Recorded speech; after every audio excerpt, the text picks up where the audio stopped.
Sí, Andrés, ¿tú me puedes poner a grabar la clase? Gracias, ya lo hizo, antes de que le dijera. Y Andrés, pues los monitores, porfa, si me pueden ayudar siempre a poner a grabar la clase, porque yo tengo que coordinar que la PowerPoint en la tablet y los videos en otro lado y tener abiertas cosas antes de la clase. Entonces se me olvida a veces poner a grabar la clase, a veces mucho. Entonces sí les agradezco a los monitores que me ayuden. Bueno, ¿se acuerdan de los niveles de organización de las proteínas? De los diferentes niveles de estructura de las proteínas. Cuéntenme por el chat. Ya estoy grabando la clase, Nicolás. Sí.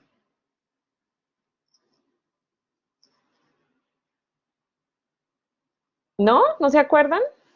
Oh, Dios. Bueno, los vamos a repasar de aquí. Aquí están, ¿no? O sea, primaria, secundaria, terciaria, cuaternaria. ¿Se acuerdan? ¿Cómo se formaban y como las bases de eso o no?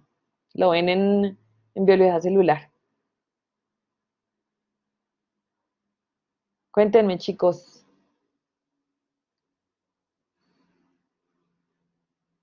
¿Sí se acuerdan? Ah, ¿hay alguien que no se acuerda? Sí, muy bien.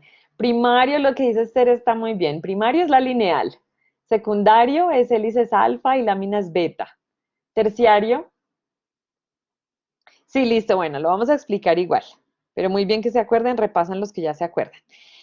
Bueno, como quería contarles un poco cuál es la importancia de esto, que nosotros vamos a pasar de una estructura primaria, que es la línea de aminoácidos, un aminoácido tras otro, que es el producto de qué proceso, o sea, cómo se sintetiza ese aminoácido tras otro aminoácido, tras otro aminoácido, tras otro aminoácido, en qué proceso se hace eso. Dale, Samuel, no, no importa. La idea es que lo repases también un poquito más profundamente en el libro. Sí, son unas reacciones de condensación muy bien porque se libera agua, pero como en las células, que esto muchas veces ustedes no lo conectan y es muy importante. ¿En qué proceso de las células se sintetizan las proteínas?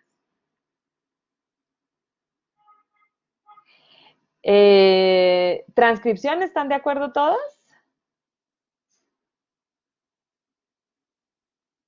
¿Traducción? ¿Qué piensan entre transcripción y traducción? Traducción. Es la traducción. La transcripción es paso de DNA a RNA. Entonces, estas proteínas que quedan en estructura primaria, la estructura primaria de la proteína es producto de la traducción. Es pegar un aminoácido tras otro. O sea, esa macromolécula es producto de la traducción. Y luego, o bueno, a veces concomitante antes de que se termine la traducción completamente, ya se empieza a plegar. Y se pliega en diferentes estructuras, diferentes niveles de estructura, secundaria, terciaria, cuaternaria y, bueno, supramolecular, que son como por ejemplo los ribosomas, que van más allá de estructura cuaternaria, porque casi que se ven en el microscopio. La maquinaria de splicing también es una estructura supramolecular, etcétera. ¿Y cómo se conecta todas esas estructuras con todo esto? Pues que espero que de biología celular les haya quedado claro que de la estructura, de la forma, de la carga superficial, se deriva la función. Y la estructura, estos niveles de estructura secundario, terciario, cuaternario y supramolecular, se derivan, dependen a su vez de la estructura primaria. ¿Sí? Es decir, si no tengo una estructura primaria bien, es decir, si hubo una mutación que llevó a que esa proteína finalmente, bueno, que la RNA no se transcribiera como debía ser, la secuencia no es la que debe ser, y la proteína queda mal, pues la estructura primaria quedó mal y por lo tanto las siguientes también. ¿Listo? Dependiendo de la mutación, pero si queda mal la estructura primaria, las demás también. Todas dependen de la estructura primaria. ¿Listo? Una tras otra. Listo. Me van contando cómo vamos. Bueno, entonces, ¿se acuerdan de esto? Esto es un aminoácido, otro aminoácido, otro aminoácido. ¿Esto cómo se llama? Este que está aquí.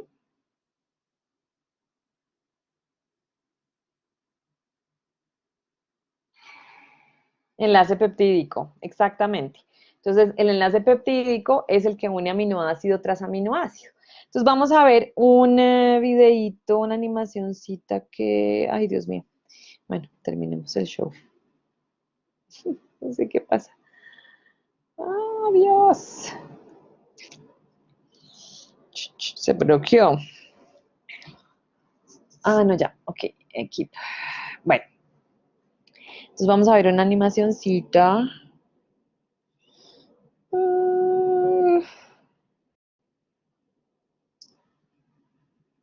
Diosito. Bueno, ahí. Esperemos que aparezca un poquito más nítida. Está un poquito borrosa. Bueno, pero de pronto es porque se está moviendo. Sí. Entonces, esto es un aminoácido. ¿Qué tiene un aminoácido? Pues un carbono central. ¿Cómo se llama lo que está a la izquierda? El carbono central es el carbono que está en el centro. ¿Sí? El grupo amino, muy bien. ¿Y lo que está a la derecha? Muy bien. El grupo amino, el de la izquierda, y el de la derecha, carboxilo. ¿Y la R, cómo se llama?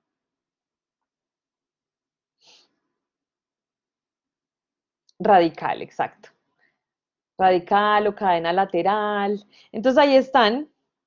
Ay, Diosito, perdón.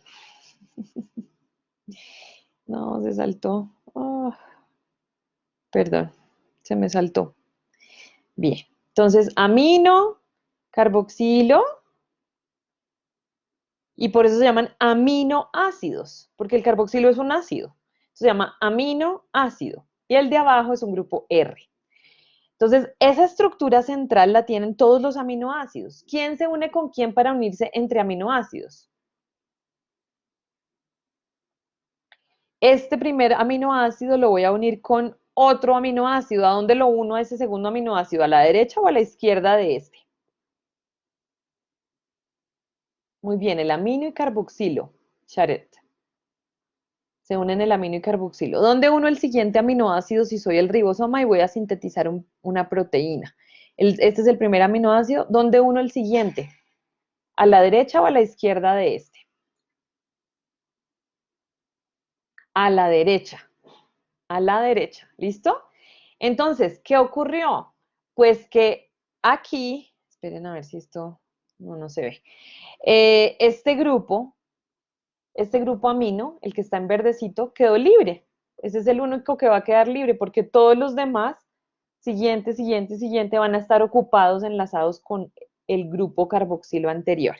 Entonces, el siguiente aminoácido para completar, el siguiente aminoácido se une a la derecha de este. ¿Cómo se une? Como a la derecha de este aminoácido, en su extremo derecho está el grupo carboxilo, se va a unir ese carboxilo con un amino del siguiente aminoácido. Y el siguiente carboxilo con un amino.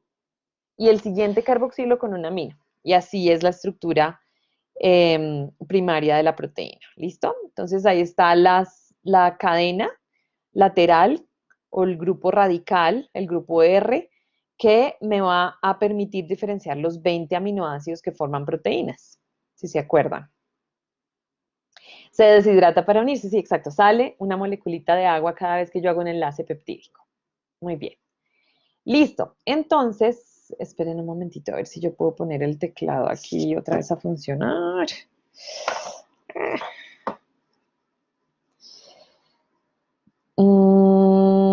Este videito es como chévere, pero tiene muchas cosas como de comida y eso. Entonces, bueno, ahí vamos a ver exactamente, vamos a unir esos dos. El primero es la glicina y vamos a hacer un dipéptido, es decir, hacer un enlace peptídico que voy a unir el grupo carboxilo de la glicina con el grupo amino de la alanina. Entonces ahí tenemos una mini proteína de 2 aminoácidos. Normalmente no hay proteínas de 2 aminoácidos. ¿Listo? Entonces vamos a unir ellos dos. ¿Y qué sale? Agua, como estaban diciendo por ahí. Sale agua en esa reacción de condensación, que es la creación de ese enlace peptídico. Entonces se crea ese enlace peptídico y vamos a tener, se saca agua y otros 2 aminoácidos y así vamos a tener una cadenita de uno tras otro tras otro. Y esa es la la estructura primaria, ¿listo? Bueno, entonces, vamos a continuar. Entonces, ¿qué es ese grupo R? Entonces, aquí los tenemos marcados pues un poquito al revés, ¿no? Porque en el videito estaba la R abajo, aquí la volteamos hacia arriba, no importa, no nos vamos a perder y vamos a practicar estar como con diferentes formas de figuras en todos los procesos y en todas las cosas en todo el semestre, porque no siempre nos van a poner al mismo lado todas las cosas. Entonces, aquí tenemos R1, R2 y R3, esos son como los diferentes grupos radicales de cada uno de esos aminoácidos. Y aquí aparecen en rosadito, entonces aquí tenemos algunos aminoácidos, hay 20 aminoácidos, aquí tenemos solamente 8 aminoácidos. ¿Cuáles son? Los aminoácidos hidrofóbicos. ¿Por qué se llaman hidrofóbicos? Porque ese R es hidrofóbico. Entonces tengo cadenas laterales, por ejemplo el más chiquitín, que es la alanina, que su R es CH3. ¿Listo? Y unos mucho más complejos como el triptófano y la fenilalanina que tienen grupos fenólicos. Ninguno de estos quiere a quién. Si le digo que es hidrofóbico, ¿a quién no quieren? Al agua. Entonces, odian el agua. Odian el agua.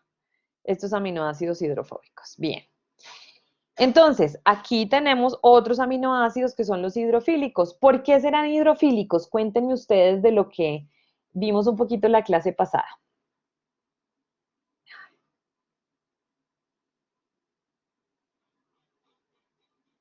Les gusta el agua, exacto, pero ¿por qué les gusta el agua? ¿Qué tienen? Exactamente, esa es una cosa. Luis José Medina que dice, presentan cargas, sí, muchos presentan cargas, ¿cierto? Entonces, el primero tiene un grupo amino, este tiene un grupo amino, este tiene otro grupo amino, entonces siempre que yo soy cargado, me encanta el agua. Aquí tengo un grupo carboxilo, carboxilo. Estos de la derecha no están cargados. Pero Suni dice una cosa que es lo clave. Estos radicales son polares. ¿Por qué? Porque tienen un grupo H o tienen algo que tiene un átomo electronegativo que le jala, ¿se acuerdan? Le jala los electrones al hidrógeno, entonces eso hace que puedan hacer puentes de hidrógeno. Entonces, o cargados o polares aman el agua. ¿Quiénes son? Estos que están aquí. Lisina, arginina, histidina, aspartato, glutamato. Entonces, los cargados positivamente son los básicos, los cargados negativamente son los ácidos, y los polares, que no tienen una carga per se, o sea, en el grupo radical, ojo que todos tienen una carguita, ¿no? Pero como esta se compensa con esta, entonces digamos que tiene una carga neutra, porque amino y ácido, chao, cero.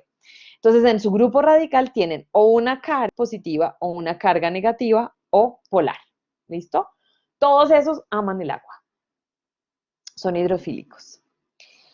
Y estos que son aminoácidos especiales, ¿por qué se acuerdan de este? De biología celular. ¿Por qué es tan especial la cisteína? Bueno, ahí está, súper grande, perdón. Porque puede formar puentes disulfuro. Listo, los vamos a ver ahorita. Bueno, yo me equivoqué. Este es el aminoácido más chiquitín, pero de los apolares era la alanina. La glicina ni siquiera tiene un carbono allí en el grupo R. Sí, Suni, la cisteína es el único que puede formar puentes disulfuro. Y la prolina, ¿qué tiene de especial? ¿Qué piensan? Ese aminoácido puesto en una cadena, entonces imagínense que esas cadenas, miren mi video, que la cámara, miren, entonces esas cadenas son como una culebrita y esto puede girar sobre esto, ¿sí? Normalmente puede girar sobre esto. Una tirita de 20 aminoácidos puede girar uno sobre los ejes, ¿sí? ¿La prolina podrá hacer eso? ¿Qué piensan? La prolina, si yo tengo una cadena aquí, ¿toda la cadena puede hacer esto libremente? No puede. Entonces la prolina impide ciertas torsiones de esa cadena, ¿sí? Estas torsiones así, o sea, tenemos la cadenita aquí, y yo le hago a este aminoácido así, y a este aminoácido así. Entonces, en general, todos giran libremente en torno a su eje central de la proteína, pero la prolina no va a poder. Entonces, forma unas formitas anguladas en la proteína. Y aquí a la derecha, pues tenemos los puentes disulfuro. Entonces tenemos una cisteína, otra cisteína, y cuando se forma este puente disulfuro, que ya empezamos un poquito con lo que define la estructura más allá de la primaria de la proteína. ¿Es un enlace de qué tipo? ¿Covalente o no covalente? Covalente, entonces súper fuerte, dificilísimo de romper. Ustedes lo van a romper en el laboratorio y luego me van a contar cómo lo rompieron. ¿Listo? Bueno, entonces tenemos esta que es la estructura primaria, un aminoácido tras otro, tras otro, tras otro, tras otro. ¿Listo? ¿Definido por quién? Por la secuencia del ADN que se transcribió a ARN que se tradujo y entonces esa es la secuencia de mi proteína. Bien.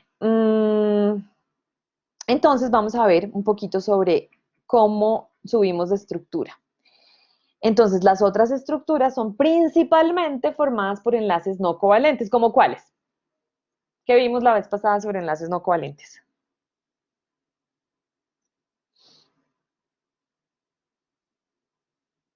Fuentes de hidrógeno, interacciones iónicas o electrostáticas, hidrofóbicas y me falta una que es la más debilita, la del gecko, ¿se acuerdan? Las fuerzas de Van der Waals. Muy bien. Entonces, esas interacciones, entre ellas, aunque sean más débiles, van a contribuir a formar. Entonces, esto era una culebrita antes, pero ahora se pliega en cierta manera por estas interacciones. Esta es una iónica. ¿Esto qué será?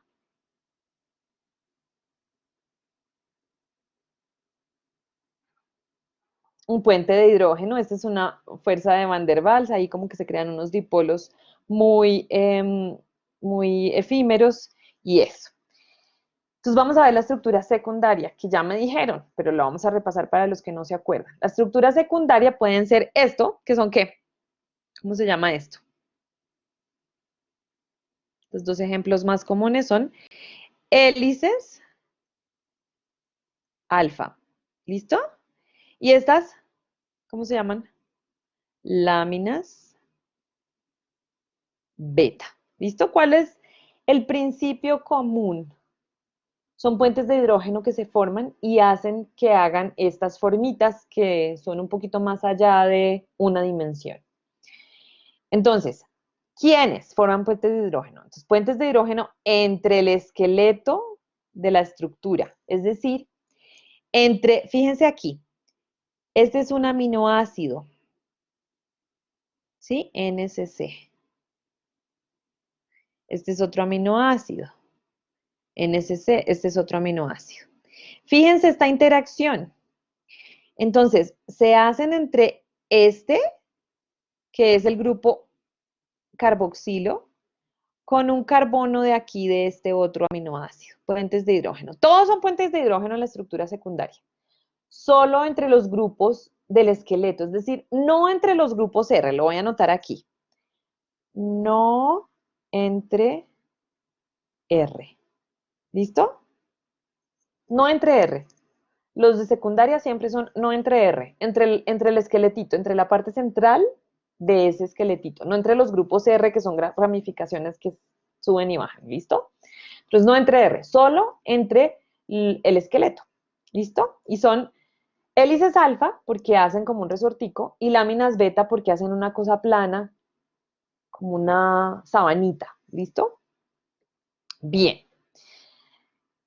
Y eso hace que se formen una cosa que se llaman motivos. Entonces tenemos motivos como hélice, girohélice, el motivo de zinc, de dedos de zinc, el motivo coil, coil. Estos motivos son formas, como patrones de formas que se hacen. Entonces, por ejemplo, coil, coil son dos coils, es decir, una hélice alfa con otra hélice alfa. Y eso no siempre tiene la misma función, es decir, yo tengo un coil coil aquí en esta proteína y en esta otra proteína tengo otro coil coil y no siempre tienen la misma función. Los motivos, que son diferentes de los dominios que vamos a ver ahorita más tarde. ¿Listo? Entonces, los motivos no necesariamente están asociados con función. Bien, entonces la estructura terciaria es un plegamiento con una estructura mayor, es realmente la forma tridimensional de esa proteína. Empezamos en una culebrita, tenemos formas como muy sencillas bidimensionales, estructura secundaria, y ahora vamos a tener la forma estructura terciaria de esa proteína, que es la estructura 3D, esa es la estructura terciaria. Entonces, ¿cómo se pliegan esas láminas beta y hélices alfa entre ellas para formar una proteína y tener una función? es la estructura terciaria. ¿Listo? Este es como un snapshot de un videíto que sería chévere si se lo ven. Es muy como Fisher-Price. Entonces lo pueden ver en su casa para repasar. Pero fíjense las interacciones que hay ahí, son las que hemos hablado, ¿no? Son las que hemos hablado, excepto una. ¿Cuál no hemos hablado como interacciones entre biomoléculas? La mencionamos ahorita, pero no, o sea, es diferente porque no la hemos hablado tanto y además es covalente. ¿Quién es? Los puentes disulfuro. Entonces, estos son diferentes. ¿Listo? Todas las demás son interacciones no covalentes. Perdón que la letra está horrible, pero es que para usar el teclado me toca dejarlo ahí parado y no puedo. Y covalente. ¿Sí? Bien. Entonces, vamos a ver, bueno, ¿cómo se hace eso? La estructura terciaria. Entonces, la secundaria que eran puentes de hidrógeno nada más, ¿cierto? ¿Entre quiénes? Entre el backbone, la parte central de la culebrita. Estas terciarias implican a los grupos R. Ahora sí vienen a ser importantes los grupos R. En la secundaria no, en la terciaria sí. Entonces, ¿qué interacciones se dan? Pues todas esas que acabamos de ver. Interacción iónica, interacción hidrofóbica, fuerzas de Van der Waals, puentes de hidrógeno, puentes disulfuro, entre los grupos R. ¿Listo? ¿Y en qué terminamos? Pues en una estructura que es plegada así y ya puede tener una función. La culebrita, la estructura primaria no tiene una función. Solo cuando se pliega puede tener una función, porque por su forma y por su carga superficial puede interactuar, por ejemplo, con un sustrato, o puede ir e insertarse en la membrana, o hacer alguna cosa de las que hacen ustedes que ya saben, de las que hacen las proteínas que ustedes ya saben.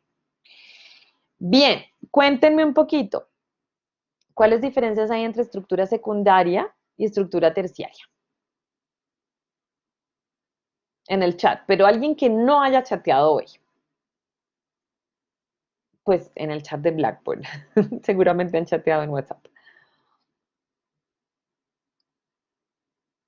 ¿No? La terciaria es más estable, no necesariamente. Las dos son, bueno, puede ser estable si tienes puentes disulfuros, sí, es un poco más estable. Muy bien, en la terciaria actúan covalentes y no covalentes. Entonces, terciaria, perdón, vamos a hacer, voy a borrar aquí. Secundaria y terciaria. No covalentes. Y aquí covalentes. La terciaria es la tridimensional, entonces esta es la bidimensional, tridimensional. ¿Quién la define? Entonces Juan Felipe dijo el tipo de interacciones, pero creo que ahí se desconectó, algo le pasó. ¿Qué quiere decir ese tipo de interacciones? Entonces aquí, ¿cuáles son? En la secundaria. ¿Qué anoto?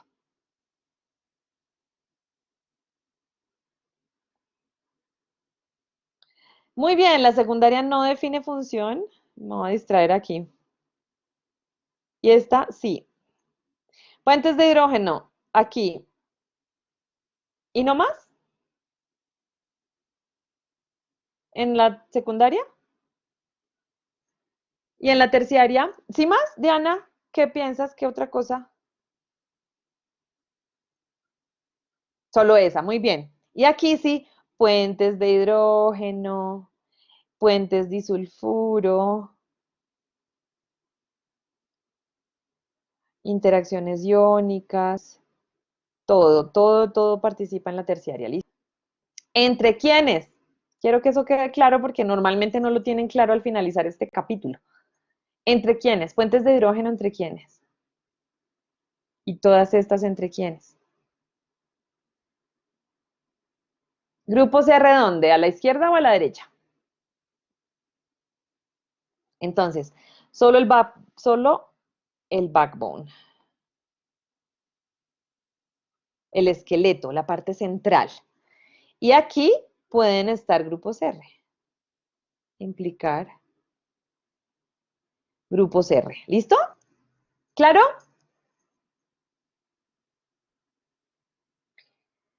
En la secundaria pueden ser los carbonos y los aminos. O sea, pueden hacer puentes de hidrógeno, el hidrógeno con el carbono, el hidrógeno con el amino y así. ¿Listo? Bien. ¿Qué quieren que repita, Juliana?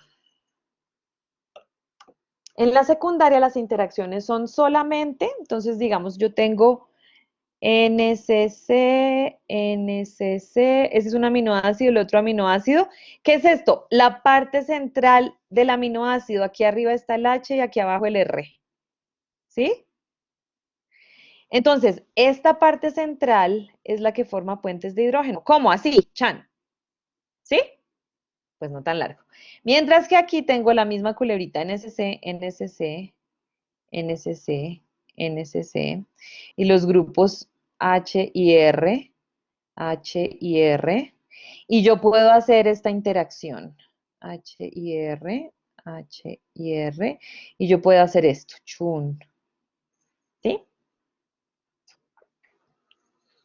Los motivos no definen función. Pues, ¿por qué? Porque son muy chiquitos y se repiten mucho en muchas proteínas y no necesariamente están asociados con una función. Bien.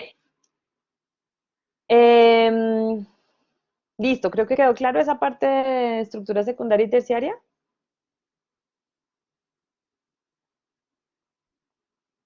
Bueno, súper. Bueno, entonces ahora piensen en dónde estarían localizados los aminoácidos hidrofóbicos en una proteína que está correctamente plegada.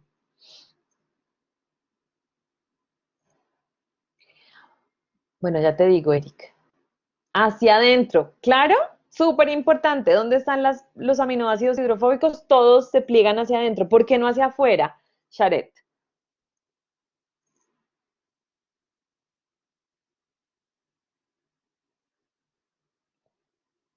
¿O alguien más? ¿Por qué no hacia afuera?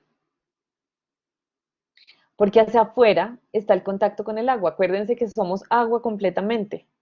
Entonces, hacia afuera está el agua, está rodeada de agua y lo más energéticamente estable es que el hidrofóbico se vaya hacia adentro. ¿Listo? Muy bien. Entonces, podríamos decir que la estructura primaria define indirectamente la forma y función de una proteína. Directamente, ¿quién la define? Muy bien, sí. La que la define directamente es la terciaria, pero como la terciaria depende de la primaria, entonces sí la define indirectamente. Bien, entonces vamos a hablar un poquito, perdón, se me olvidó hablar de otra cosa, que es, perdón, me devuelvo. ¿Cuál es la diferencia entre estructura terciaria y cuaternaria?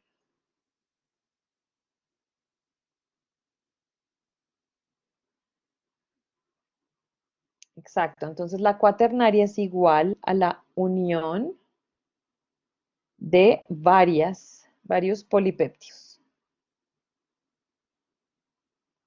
¿Cómo interactúan? Igual que en la terciaria, por los grupos R, con puentes de hidrógeno, menos puentes disulfuro. Los puentes disulfuro solo definen la terciaria. ¿Listo? Bien. Cuaternaria es el complejo de varias proteínas. Muy bien. Bien, entonces, ¿cómo funciona? Pues se traduce una proteína, listo, se plegó. Se traduce otra proteína, se plegó. Se traduce otra proteína, se plegó. Y resulta que esas tres actúan como una sola enzima. Se llama holoenzima. Entonces, ¿qué ocurre? Se unen por sus formas, cargas y todo entre ellas tres. Y esa es la enzima funcional. No todas las proteínas tienen estructura cuaternaria. Todas tienen estructura terciaria. ¿Listo? Bueno, ¿puedo naturar las proteínas? Sí, cierto, eso lo hablaron en biología celular. Entonces, ¿qué es de naturar las proteínas? En el laboratorio, coger y romper esa estructura terciaria y estirarla otra vez a la estructura primaria, ¿sí? Dañar la terciaria. ¿Cómo la daño? ¿Cómo puedo dañarla? Altas temperaturas o, sí, altas temperaturas o pH extremo, muy ácido o muy básico. ¿Listo? Muy bien. ¿El proceso es reversible? Entonces, vuelvo a la primaria, es la respuesta a la segunda pregunta. Entonces, algunos me dicen sí, otros no. En general, no, sí. Bueno, todos tienen razón, porque depende de la proteína. Por ejemplo, el típico ejemplo es la clara de huevo, ¿no? Que uno la cocina y puede volver a la clara líquida, pues no. No, porque ya estaba completamente denaturada y ya se hizo en otra estructura que es la que era blanquita, sólida, ya cocinada. Pero en otras proteínas sí, porque su estructura es muy fácil de formar y se puede denaturar y renaturar. ¿Listo? Entonces depende de la proteína, depende, es la respuesta a esa tercera pregunta. Bien, también vamos a ver, ustedes los van a usar en el laboratorio, una cosa que se llama agentes reductores. Entonces, ¿esto cómo se llama? Esto que está aquí pintadito. Tengo una proteína que viene así. ¿Cómo se llama eso que encerré? Un puente de disulfuro. Entonces, ¿con el calor puedo romper puentes de disulfuro? ¿Qué piensan?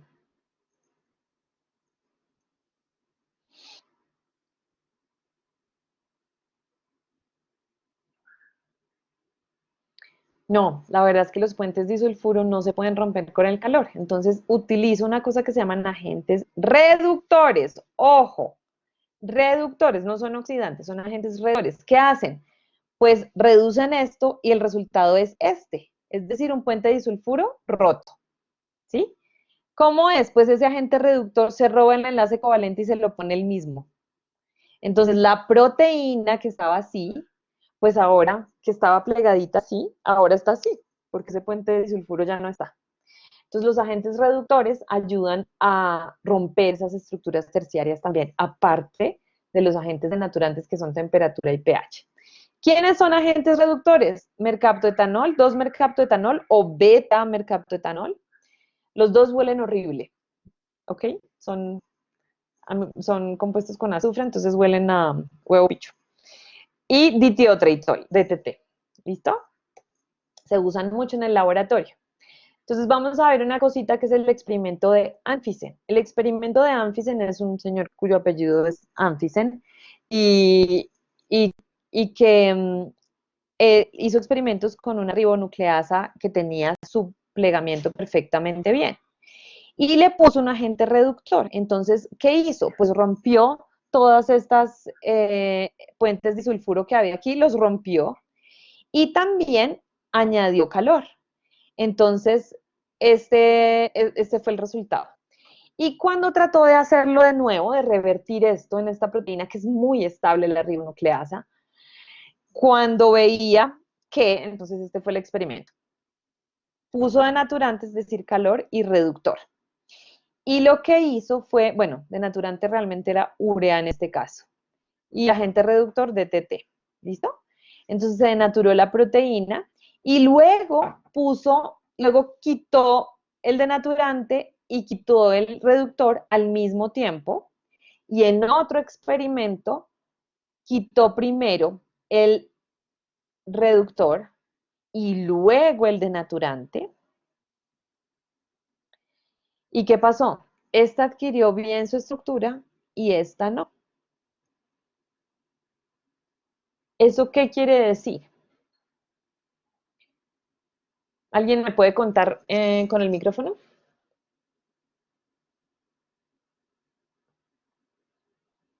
¿Sí entendieron? O sea, ¿entendieron el experimento? Pues yo creo Vale. que, pues yo creo que cuando removió el denaturante, no, el reducidor primero, Ujú. entonces primero se formaron los enlaces disulfuro y pues como estos eran Ujú. más fuertes, después cuando quitó el denaturante, ya los otros enlaces no se pudieron desarrollar, porque pues Exactamente. esos ya Y están los enlazados puentes y eran muy disulfuro. fuertes, entonces no dejó participar a los otros. Pero hay una cosa que te faltó, solo un pequeño detallito. Muy bien. Y es que los puentes disulfuro en esta situación se formaron entre las cisteínas que no eran. Esta proteína tiene varios puentes disulfuro. Entonces, entre los aminoácidos que no eran, entre las cisteínas que no debían pegarse, se pegaron. Entonces, pues yo cómo hago, ya no importa que ponga la gente, que quite la gente de naturante, porque ya no se puede plegar, porque ya adquirió una forma específica. Entonces, ¿qué quiere decir? ¿Cuál es la moraleja de esto? Que las dos cosas, tanto las interacciones no covalentes como las covalentes, participan en la estructura terciaria de una proteína. ¿Listo? Para yo renaturar una proteína, tengo que primero o al tiempo quitar el denaturante y el reductor, o primero el denaturante, se pliega la proteína y luego quito el reductor y forman los enlaces entre las cisteínas que ya están cerquita. Como aquí quité el reductor primero, se formaron los enlaces disulfuro entre las cisteínas que no debían ser. ¿Listo? Bueno, y esto también quería pues solamente pasar un momentito explicándoles proteínas intrínsecamente desordenadas. IPD, Intrinsically Disordered Proteins. IDP, perdón. Intrinsically Disordered Proteins. Entonces yo les estoy diciendo que esto es súper canónico, cada proteína tiene su forma, entonces ella interactúa con un sustrato y entonces es el candadito y la llave y bueno, eso es lo clásico. Pero ahora se sabe que hay proteínas que son intrínsecamente desordenadas, es decir, yo trato de determinarle esta estructura y una vez me da esta estructura, otra vez me da esta estructura, otra vez me da esta estructura. Eso quiere decir que, y es funcional, esa proteína es intrínsecamente ordenada, es decir, no tiene una estructura definida. Y normalmente esas proteínas, una vez que van a cumplir su función, ¡chun!, adquieren una forma específica. Y esa es la forma funcional. Pero cuando yo las tengo solitas, no tienen esa forma y se llaman las intrínsecamente desordenadas. Hay muchas proteínas así y son súper importantes. Bien. Entonces, solo para cerrar este tema, las proteínas pueden interactuar con el ADN, ¿cierto? Pues es lo que vamos a ver en todo el semestre. La RNA polimerasa tiene que interactuar con el ADN, los factores de transcripción tienen que interactuar con el ADN, y entonces, ¿cómo interactúan? Por interacciones no covalentes. En general son estas. ¿Qué son estas que hemos visto ya dibujaditas como puntitos o rayitas seguidas? ¿Qué son?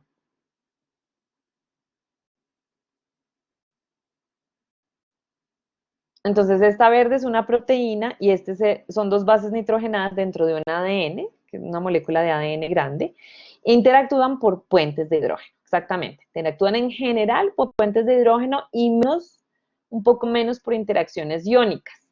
¿Por qué por interacciones iónicas también? Porque cuéntenme qué carga tienen estos grupitos que están aquí. Estos grupitos que están aquí son ¿qué? ¿Grupos qué?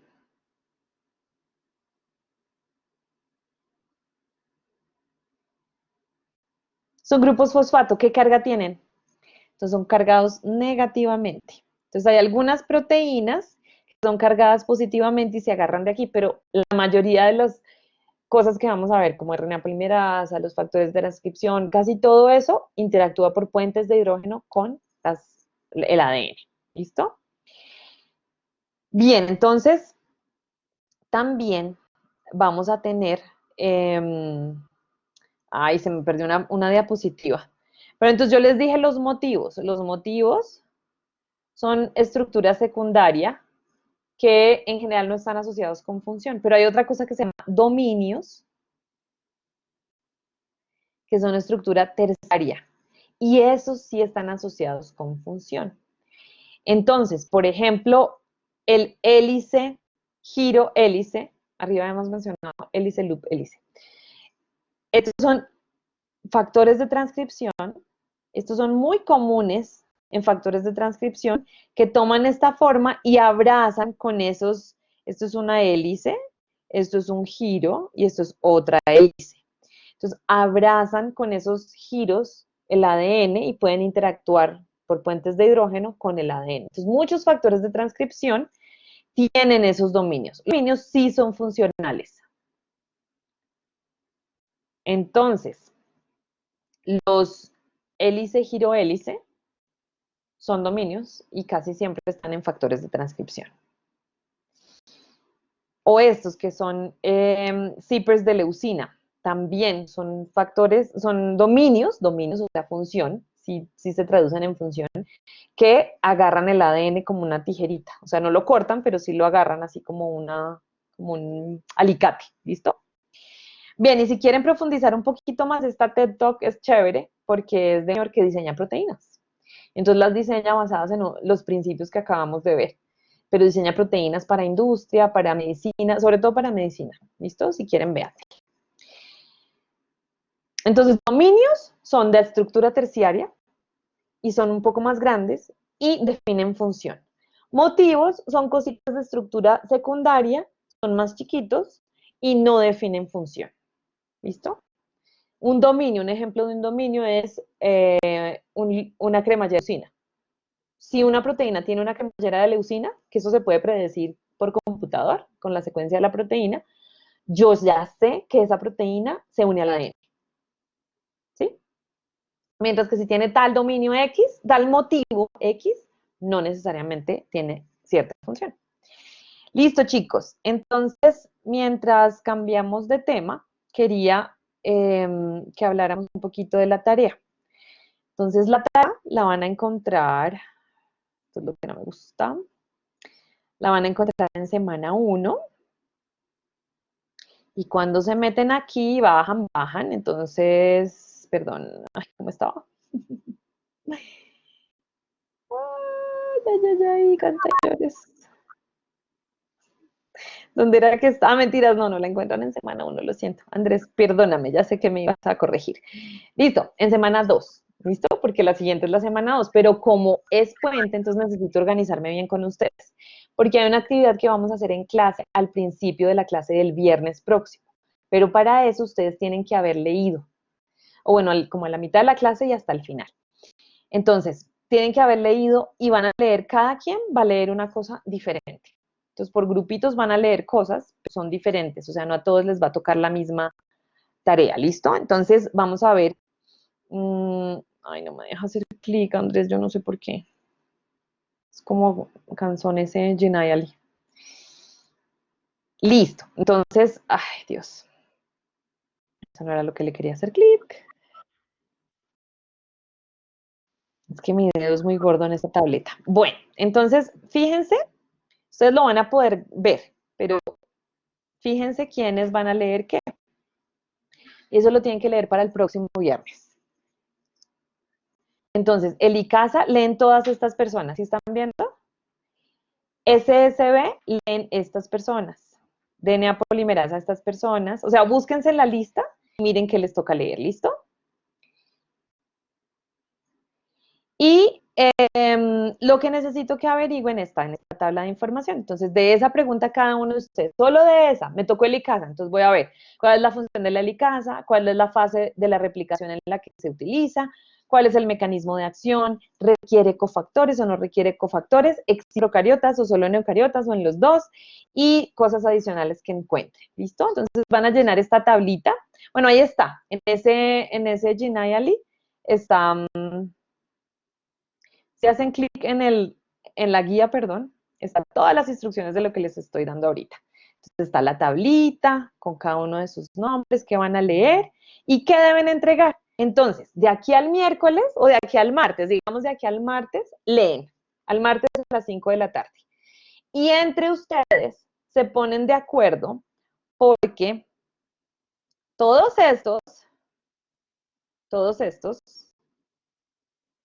deben subir para el viernes, o sea, entre miércoles y viernes, deben subir en un Padlet por grupo, es decir, va a haber una tablita de estas de Helicasa, el grupo de Helicasa la sube. Una tablita de polimerasa, el grupo de polimerasa la sube. ¿En qué Padlet? En este Padlet. ¿Listo? Antes de eso, individualmente deben entregar. Les tengo que crear una tareita. Entonces, yo esta tarde les creo una tareita para que de aquí al martes, individualmente, Simona Abreu me sube su tablita de la Licasa. Valentina Canedo me sube su tablita de la Licasa. De aquí al martes, ¿listo? Al martes a las 5 de la tarde. Y entre el martes y el viernes, antes de la clase, suben entre ese grupo, se ponen de acuerdo entre ustedes por email o por lo que sea, para subir ese Padlet. ¿Listo? Un cuadrito por grupo. O sea, un cuadrito de Licasa, un cuadrito de CSB, un cuadrito de Polina y un cuadrito de esto. Y eso tiene que estar listo antes de la clase. Porque en la clase vamos a hacer otra actividad, ¿listo? Que depende de eso. Todos tienen que haber leído, porque si no, van a hacer que la clase no funcione ese día. Fíjense que no les estoy poniendo a leer mucho, ¿listo? Entonces, de aquí al martes, ¿entendieron? De aquí al martes, individual, lee cada uno lo que le tocó en esa tablita. de aquí al martes a las 5 de la tarde, el resultado de ese trabajo es que me lo suben en una tarea que les voy a colgar hoy.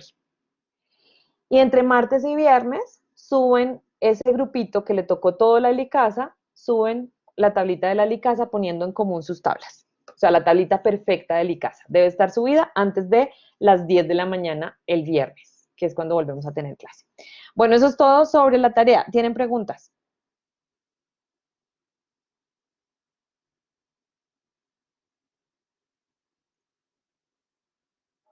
Silencio, entonces eso me alegra. El silencio en estas preguntas sí me alegra. De aquí al martes es leer y hacer una tablita individual. Luis Alfonso. Esa tablita la van a subir en una tarea que les voy a, en un espacio de tarea que les voy a poner. ¿Listo? Solo la copian y la pegan, ¿no? Como sea que la puedan subir, la pegan individualmente. Y yo no se las voy a revisar, esa individual no se las voy a revisar, pero el Padlet sí. Pero sí voy a calificar que me la entreguen, ¿sí? Es una tarea, cuenta como una tarea. Y la tabla es a un Padlet. La tabla entre todos es la misma tabla, pero perfeccionada. Es decir, entre ustedes discuten, pero yo encontré esto y tú no encontraste esto. Entonces ponen todo lo que encontraron en esa tablita perfeccionada, la tabla de la Licasa, el grupo de la Licasa. Perfeccionada la tabla de la otra cosa, el grupo de la otra cosa. ¿Listo? Sí, lo de Kaisala es para ustedes. Yo pensaba abrir un grupo en WhatsApp, pero Kaisala es mejor porque pues guarda un poquito mejor la privacidad de todos nosotros. No, no revela los celulares y interactúan igualito. Yo no me he podido meter, pero esta tarde lo hago. La tabla es, a ti, Nicole, te tocó una sola proteína. Una, solo una. Tienes que responsabilizarte de la tabla de esa proteína, ¿sí? Tú solita. Esa la subes a SICU en una tarea que les voy a asignar, que les voy a abrir hoy. Hasta el martes, 5 p.m. Del martes al viernes van a estar trabajando en esos grupos que están allí. Todos los de la LICASA trabajan entre ustedes. Todos los de la SSB trabajan entre ustedes. Todos los de la DNA polimerasa trabajan entre ustedes. Y van a subir cada grupo una tabla al Padlet. O sea, el viernes cuando empecemos debe estar esas tablas perfeccionadas en el Padlet. Listo. Sí, una tabla individual y una tabla grupal. Pero las dos tablas son igualitas, solo que la grupal debe estar perfecta. La individual, pues voy a revisar que hayan hecho cosas lógicas, pero no la voy a calificar así como que me la entreguen lógico, o sea, que la entreguen, que hagan el trabajo y que me la entreguen. Ay, Dios mío, ¿esto por qué no me abre? Listo. Bien, chicos. Entonces vamos a hacer estructura del ADN. ¿Cómo están? ¿Se quieren parar y un minutito de break? Y hacen saltarines o algo así. Bueno, párense y caminen en el cuarto o lo que sea. Un minutito y volvemos. ¿Listo?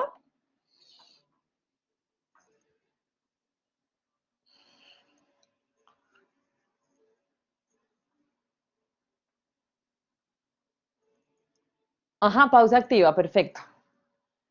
Y yo que tuve clase antes, todavía más.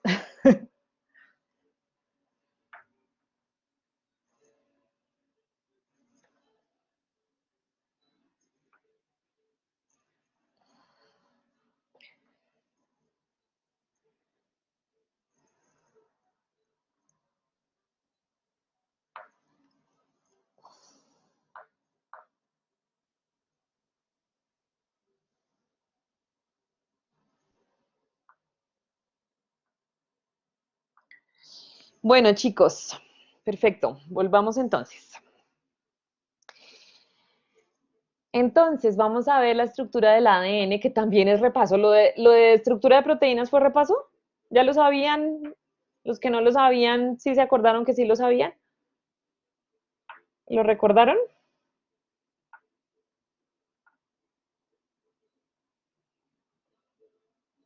Listo, muy bien. Eso es, o sea, a pesar de que yo se los voy a tratar de mencionar, pero muchas veces no lo menciono, está en todo lo que vamos a ver está. ¿Listo? Estructura de proteínas y esto de estructura del ADN. Listo. Entonces vamos a ver un poquito sobre estructura del ADN. Bien, ustedes saben que el ADN pues está en las células en forma de cromosomas normalmente en el ciclo normal de la célula. O sea, cuando la célula está haciendo metabolismo y haciendo respiración celular y no dividiéndose, ¿cómo está? ¿El ADN está en cromosomas o no? No, Johan, ¿por qué?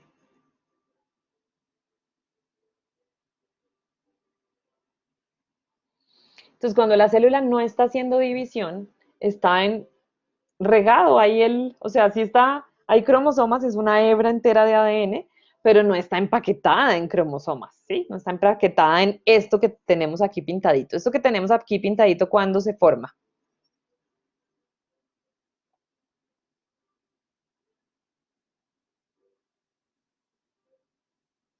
En la división, exactamente en la división nuclear, ¿sí?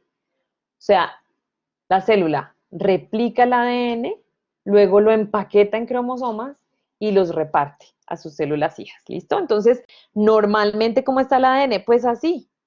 Algunas partes son un poco más empaquetadas que otras, pero está como en hilachitas. ¿Listo?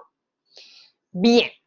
Y bueno, vamos a ver, obviamente, como todas estas estadios. ¿Listo?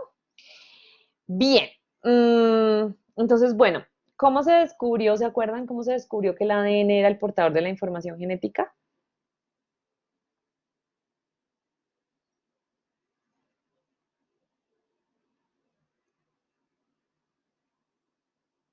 ¿No se acuerdan? ¿Crees, Luis? ¿Cómo?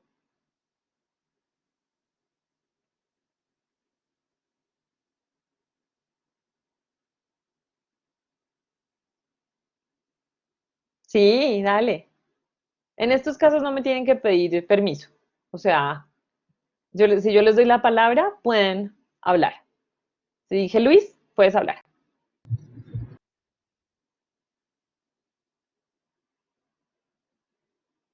Se Dale. escucha bien. Sí, O ahora sea, sí. la verdad no estoy seguro, pero recuerdo haber leído en el curso pasado que, o sea, en principio no se sabía, o sea, en principio se declinaba más por las proteínas. Ujú. Se cortó un poquito, Luis, ya después no te oímos. Entonces sí, muy bien, Luis. Se inclinaban más por las proteínas. ¿Y cómo se supo que Ya sabía, ya, creo que se hizo un experimento, pero no me acuerdo, creo que fue con la E. coli. No estoy seguro, la verdad, de con con una cuál fue. bacteria?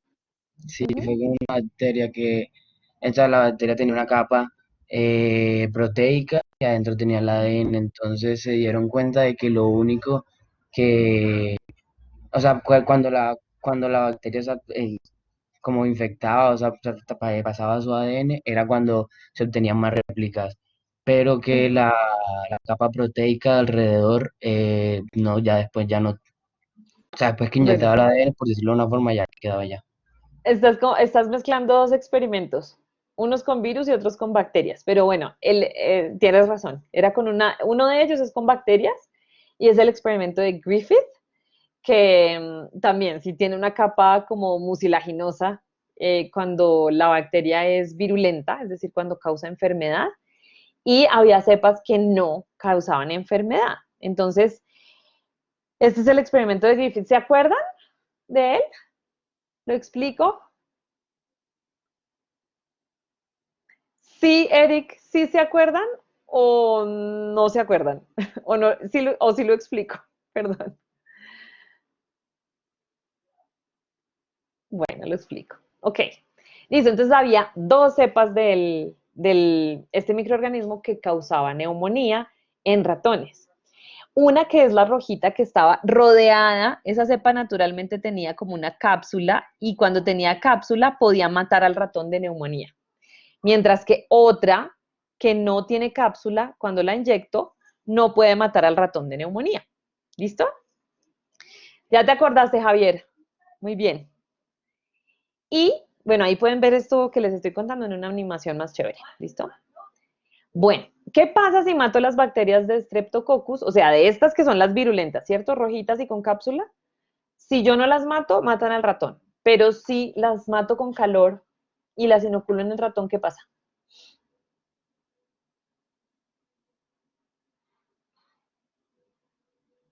no muere, exacto. ¿Por qué? Porque las maté con el calor, entonces ¿cómo van a morir? Pues no muere, no muere, muy bien. Entonces eso fue lo que obtuvo Griffith, el ratón vivía. Exacto, muy bien, Eric, te me adelantaste a la siguiente, que es esta. Entonces, las bacterias virulentas con cápsula, muertas por calor, sí, que no mataban al ratón. Si yo las mezclaba con las vivas, que no mataban al ratón tampoco, ¿qué pasaba? Muere, como dice Mario Santiago, ¿listo? Sí mueren, exactamente. Y entonces, y entonces la hipótesis de él era que estas bacterias cuando se morían producían algo que transformaba estas en virulentas. Porque cuando además le sacaban a este ratón bacterias, al que moría, se veían igualitas a estas, ¿sí? Entonces, ese algo, él lo llamó el principio de transformación y ya sabemos que es ADN, pero ¿cómo descubrió él que era ADN? Hasta aquí no hemos dicho nada sobre el ADN.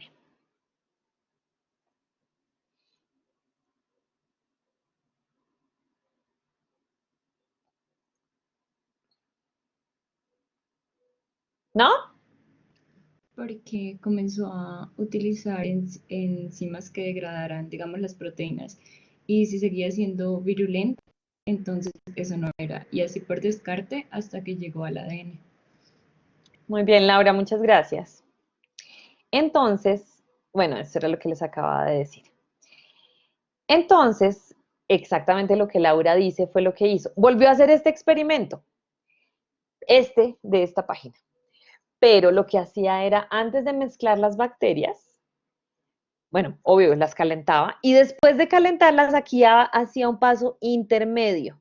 ¿Cuál era ese intermedio? Agregarle proteasa. En otro experimento, agregarle DNasa. En otro experimento, agregarle RNasa. En otro experimento, agregarle lipasas. ¿Listo?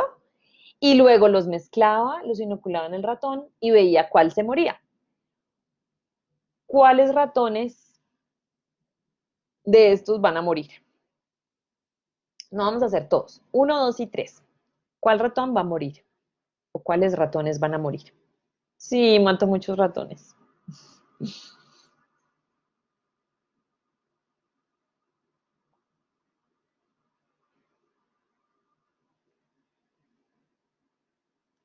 Ok, aquí está apareciendo 1 y 2. 1 y 2 mueren. Y 3, entonces no muere. Exactamente, eso es lo que pasó. Entonces, 1 muere. Bueno, todos estos mueren. 2 también muere. Y 3 vivo. ¿Por qué?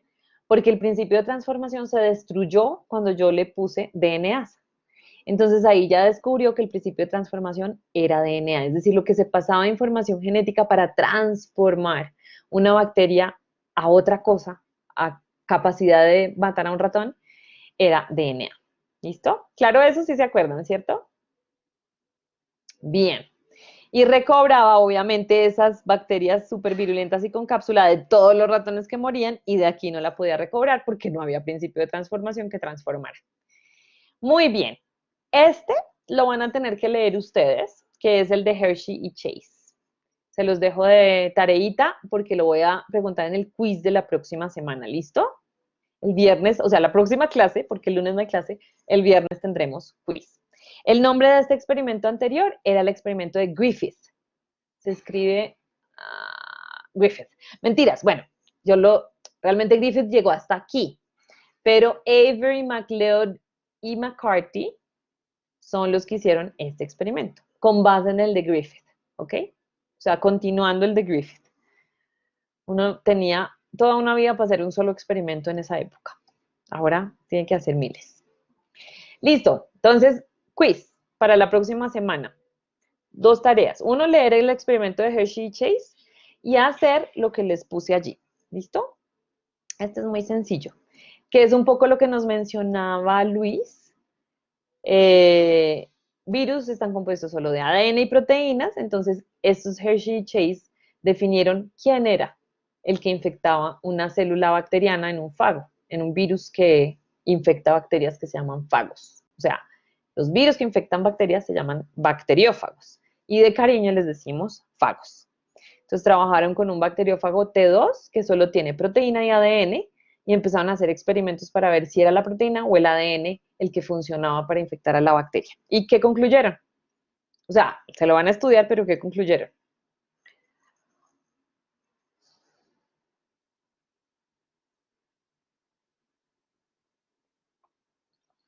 Que era el ADN. Muy bien, listo. Usaban una licuadora y centrífuga y marcaje. Entonces, bueno, estudienlo.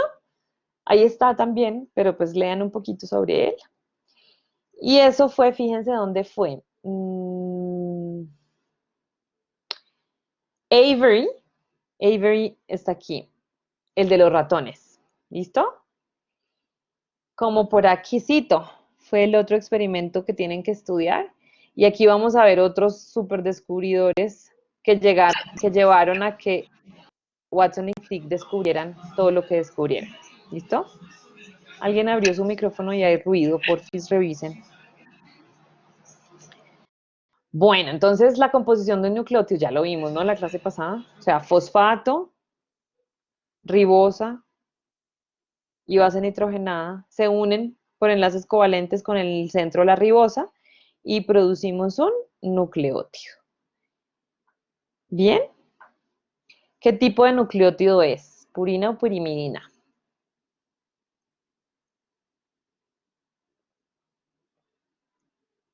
Purina, muy bien. Listo.' lo otro que quiero como recalcar es esta parte del 3' y el 5'. Ay, es que está un poquito feíto, pero bueno. Aquí está el 3'. No. Y este es el 5', porque el 5' es el carbono que está unido al fosfato. Y el 3' es el carbono que tiene un OH. ¿Listo? Y si está sueltito esto, pues entonces se va a unir a otra base nitrogenada. Entonces, esta toda es una base nitrogenada. Perdón, a otro nucleótido. Este es todo un nucleótido, ¿listo? Con fosfato, ribosa y base nitrogenada. Entonces, por la ribosa vamos a tener el 3' OH que se va a unir a otro nucleótido. ¿Listo? Bien. Entonces, lo otro que estuvo antes del descubrimiento de la estructura del ADN fue un señor, bueno, varios señores, Phoebus Levine en 1909, que era químico, obviamente, y descubrió que tenía el ADN bases nitrogenadas, pentosas y fosfato. Y la pregunta era cuánto de cada base nitrogenada. Entonces, hicieron experimentos para saber cuánto de cada base nitrogenada en diferentes organismos, ¿sí? ¿Y qué vemos? Aquí hay como dos que son iguales entre ellos siempre. A con T y C con G. ¿Sí? A con T y C con G. Siempre son iguales. A es igual a T y C es igual a G.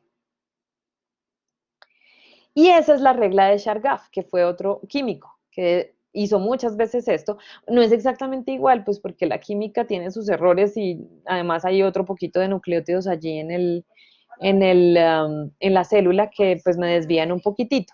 Entonces, A es igual a G y purinas igual a pirimidinas, ¿sí? Bien, entonces, A igual a T, C igual a G. Esa era la otra regla.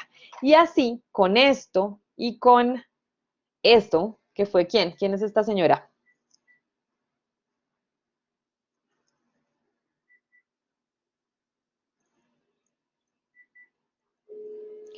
Rosalind Franklin. Muy bien, Rosalind Franklin.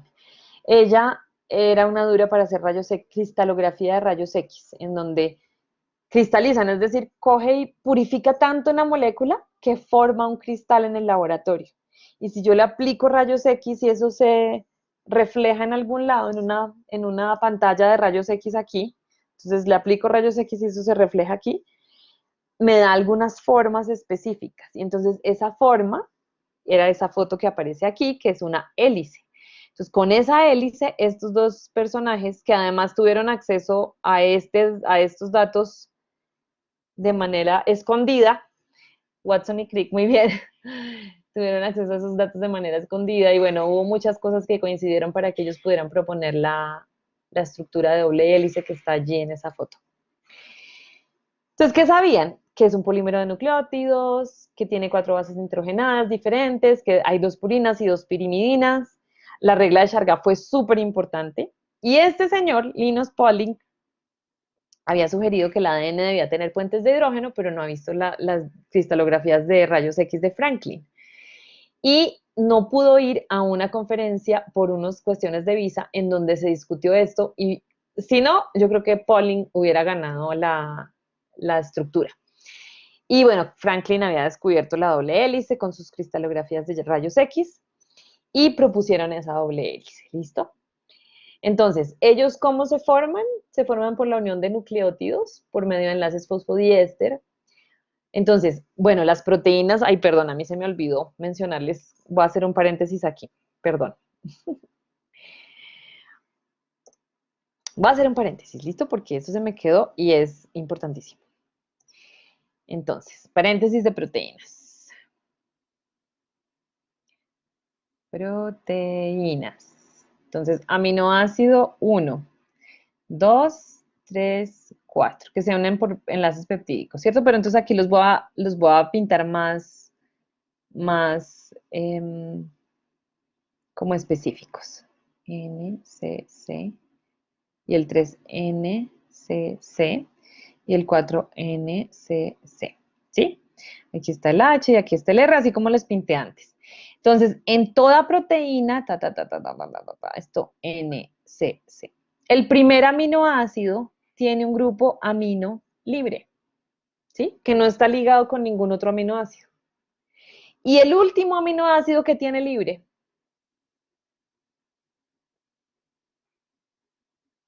un grupo carboxilo. Entonces, cuando yo hablo del extremo amino terminal, estoy hablando de este extremo, y del carboxilo terminal, estoy hablando de este extremo. ¿Sí? ¿Claro? Ese era el paréntesis que quería hacer porque se me olvidó decirles. ¿De qué estoy hablando? ¿De la estructura primaria, secundaria, terciaria o cuaternaria?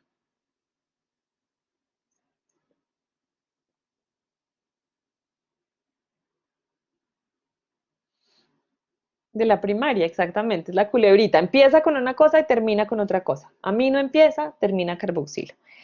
Entonces, ahora sí, volvemos. Cierro paréntesis. Los ácidos nucleicos no tienen extremo amino y carboxilo. Como ellos van, entonces viene grupo fosfato, ribosa, base nitrogenada. Grupo fosfato, ribosa, base nitrogenada. Grupo fosfato, ribosa, base nitrogenada. Entonces tienen un 5', que es el carbono que tiene un fosfato libre, es decir, no unido con nadie más allá arriba, y un 3' libre. Este no lo tiene libre porque está unido al siguiente. Este no lo tiene libre porque está unido al siguiente, ¿sí? Y así. Este no lo tiene libre porque está unido al siguiente. ¿Listo? Entonces, el 5' es ese carbono que está unido al fosfato y está libre. El extremo 5' libre y el extremo 3' libre. De cariño les decimos el extremo 5' y 3'. ¿Sí? ¿Eso es claro? ¿Ya lo sabían de pronto de biología celular? Bien. Entonces, ¿qué vamos a hacer? Pues vamos a fabricar un ADN. Entonces, ¿cómo lo hago? Pues yo salgo de un nucleósido monofosfato, es decir, todo menos que le falta a esto para hacer un nucleótido, a este. ¿Qué le falta?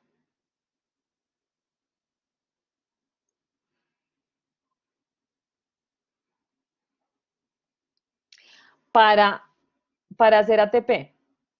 ¿Qué le falta para hacer este? ¿Cuál es la diferencia? Le faltan 2 grupos fosfato, ¿no? Entonces tengo que pegárselos antes para utilizar este. Esta es la materia prima que yo uso para fabricar ADN. Entonces, ¿qué voy a hacer? Pues voy a tener un ADN que está creciendo y voy a utilizar este, voy a añadirle este a este y voy a tener un ADN más grande, de 3 nucleótidos en lugar de 2 nucleótidos. ¿Qué perdió este nucleótido con respecto a este? Los fosfatos. Entonces hago un enlace fosfodiéster, pero ahí se liberaron 2 fosfatos. Estos enlaces, ¿porque están así marcaditos como con esas rayitas? Estos enlaces, estos fosfatos, porque están así como con esas rayitas rosadas. Tienen mucha energía, ¿se acuerdan? Es el ATP, o el GTP, o el TTP, o el CTP. Tienen mucha energía, porque esos enlaces entre los fosfatos guardan mucha energía. Hacer esos enlaces es un proceso endergónico altísimo y romperlos es un proceso exergónico. Ese proceso exergónico que libera, por lo tanto, energía, o sea, el romper esos enlaces fosfato hace que yo pueda fabricar este enlace. ¿Listo? Es la fuente de energía para fabricar ese otro enlace, el fosfodiéster. Bien, entonces esta es la normal estructura del ADN. La doble hélice realmente se parece un poquito más a esta que a esta. La de la derecha es igual a la de la izquierda, pero planchada. ¿Existe? No, porque no está contorsionada como debe estar. Es una doble hélice que va hacia la derecha, ¿cierto? Y en esa doble hélice, pues hay unas hendiduras mayores y otras hendiduras menores. Entonces aquí está una hendidura menor y otra hendidura mayor. Entonces van hendidura mayor, hendidura menor, hendidura mayor, hendidura menor. ¿Sí? Major groove y minor groove. Que no podemos ver acá, porque pues esta está planchadita. Entonces no, esta es chévere porque me permite ver la ribosa con el fosfato, ribosa, fosfato, ribosa, fosfato, que si yo lo asemejara a una escalera de esas de pintor, de pintor de casa, de paredes, mmm, que están en los parales de los que me agarro. ¿Qué es lo que va ahí?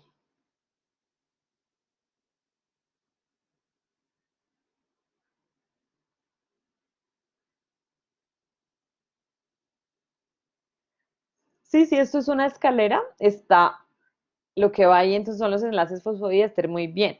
Entonces son los enlaces fosfodiéster, ribosa, fosfato, ribosa, fosfato, ribosa, fosfato, ¿sí?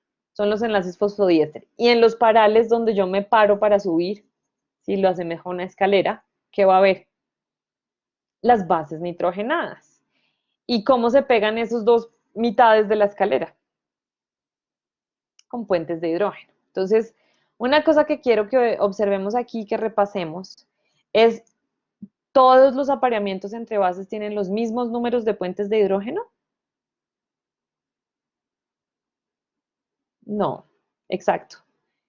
Y entonces, digamos que yo, ¿cómo es que rompo puentes de hidrógeno si quiero romperlos en el laboratorio?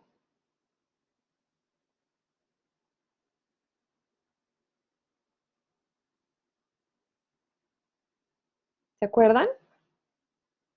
Con calor, igual que hablábamos con las proteínas. Con calor. Bueno, no importa, Erika. Está bien. Me gusta que respondan así, no sepan. Y que no haya un silencio sepulcral. Listo. Entonces, G y C tienen 3 y T y A siempre tienen 2. ¿Cuál será más difícil de romper? ¿A cuál tendré que aplicarle más temperatura? Al de 3, al de G y C. Ese es un concepto que tienen que tener súper claro desde ya, pero lo vamos a usar en todo el semestre. ¿Listo?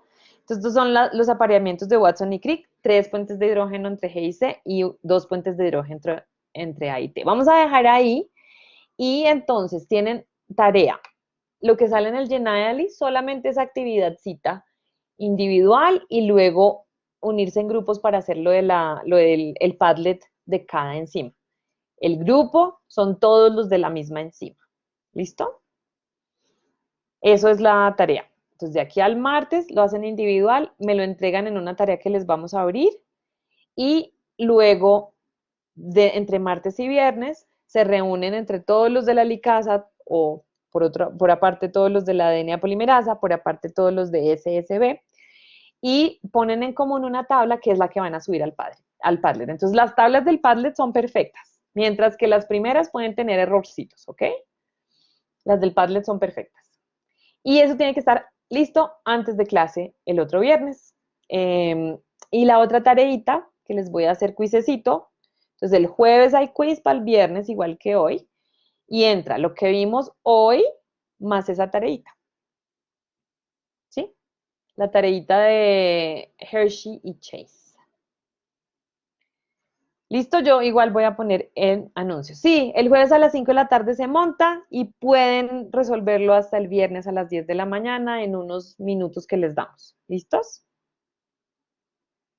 ¿Qué quieres que repita? Ah, bueno, listo. Entonces, yo igual les pongo un anuncio lo más cortico que pueda para decirles dónde está todo, porque hay gente que no está en clase. Bueno, no hay muchos que no están en clase, vinieron muchos. Pero lo de estudiarte individualmente tú encima de la replicación. Hacer tu tablita de aquí al martes a las 5 de la tarde. Y del martes al viernes reunirte con tu grupo para montar una tablita perfecta sobre esa enzima al Padlet. Y por otro lado, leer sobre Hershey y Chase. Tienen que leerse como 3 parrafitos y ya. No es nada. Si quieren leer todo el capítulo, perfecto. ¿Ok? Así están mucho más conectados aquí. Muy bien, chicos, nos vemos el viernes. Que estén muy bien, que tengan un buen fin de semana y puente. Chao, que descansen. Con mucho gusto. Profe, disculpa, yo tengo una pregunta. Sí, dale, Profe, es Samuel. que es respecto a los quizzes. Es que eh, cuando estaba revisando las respuestas, en las dos últimas preguntas no aparecía la respuesta, sino que aparecía todas. O sea, aparecían todas las Ah, ok, opciones. no, nos toca corregirlo. Pero tranquilo que no hay que tomarlo otra vez, sino que eso se recalcula bien. Ok, está bien, es que Seguramente no se sé, nos pasó. entonces, dale, es que entonces no sabes si me quedó bien o mal, ¿sí me No, entiendes? pero lo puedes, sí, lo puedes revisar después, cuando Listo, corrijamos dale, gracias, profe. ¿listo? Dale, Bueno, chao. que estén bien. Chao, señor Luis José.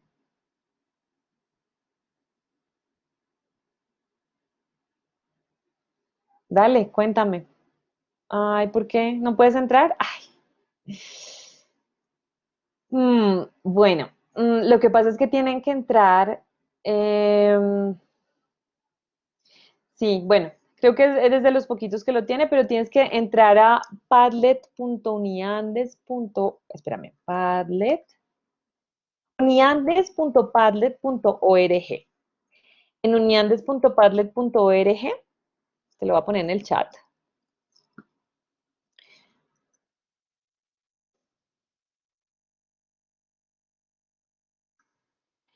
Y ahí haces login como tú de la universidad, es decir, no haces login con ningún otro email ni nada, sino con el de la universidad, con las credenciales de la universidad. ¿Listo? Cuando te pregunte, ¿quiere hacer login con ese sistema con Microsoft? Con Microsoft, haces login y ahí ya te da acceso a los Padlets de la universidad, porque si no, no puedes acceder a los Padlets de la universidad. ¿Listo? O sea, cuando hagas ese proceso, ya te va a dejar abrir este, porque ya como que listo. Les pongo como un que la contraseña estaba mal. Sí, claro, porque estaba haciendo login con otra cuenta. Entonces no funciona. Tienen que hacer login con Microsoft y con sus credenciales de la universidad. La presentación de hoy ya la subo, las dos. ¿Listo? Sí, en la semana 1 va a estar. Ujú. Sí. Listo, chicos, que estén muy bien. Se cuidan. ¿Hay alguna otra pregunta? Ya están como más poquitos.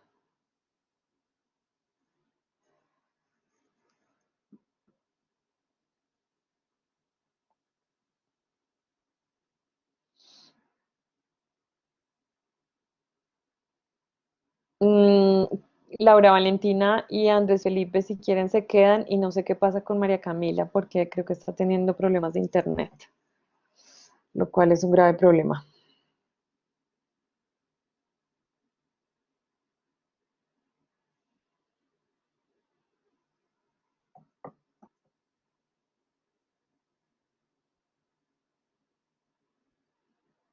Es covalente, Luis José. Es un enlace covalente de muy alta energía. Necesitas mucho, o sea, entre los covalentes hay enlaces como de mayor energía y enlaces de menor energía. Es un enlace, pues, que alberga una gran energía, porque formarlo es muy difícil. Tienes que invertir energía para hacerlo, entonces cuando lo rompes se libera muchísima energía. No, no, creo que no. Listo. Bueno, Luis José, que estés bien. Buen fin de semana para todos.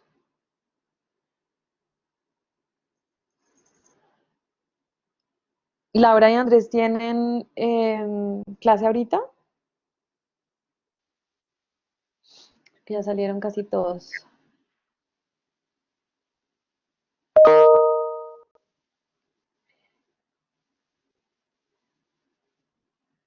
Listo, voy a dejar de grabar. O si puedes parar de grabar, Andrés, tú pusiste a grabar, ¿cierto?